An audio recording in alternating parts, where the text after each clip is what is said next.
тойына қош келдіңіздер. Жастарымызға анамыздың жасын берсін, жолын берсін деген жақсы бір ниетпенен той иелерінің атынан шашудан қабыл алыңыздар.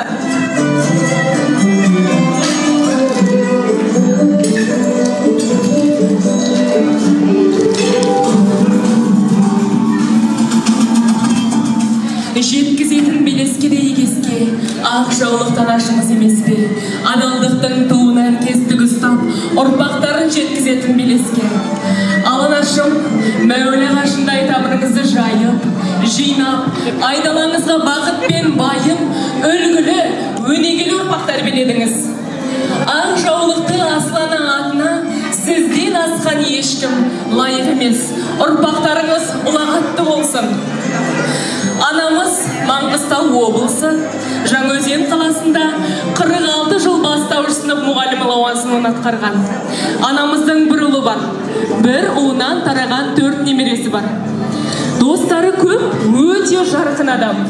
Олай болса, баршамыз орнымыздан тұрайық, қаттырақ қошеметіміз орайық. Қазақ эстрадасының жарық жұлдызы, күміс көмей әнші Роза Әлқожа қыздарымыздың сүйемелдеуімен ақ жаулықты Аслан анамызды қарсы ағайын. Қошемет!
Қазақтың бұлбұлы, сазгер, әнші Роза Әлқожа қыздарыңызға қол соғып қояйық. Арнайы Астанада анамыздың тойында және өзінің керемет авторлық әндерімен жүрек тербеуде.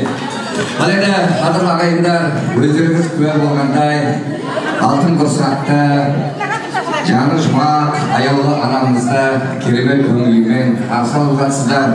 Міне Иранбақтан алдырған аппақ әдемі гүлдерді де анамыздың құшағына сыйғызып жатсыздар. Тойлар той боласын ағайын, орындарыңыздан түп тұрып, әрқайсыңыз құрмет жасап жатқандарыңыз үшін Алла разы болсын әрқайсыларыңыздан. Қалендіреге анамызды керемет көңілмен қарсы алдық ағайындар. Енді тойдың басында бір естелік болып қалсын деп, бір жанұялық фото сурет жасап алайық. Ал қалған қонақтар Алла разы болсын, орындарымызда отырып тамашаларыңызда болады. Рахмет баршаңызға.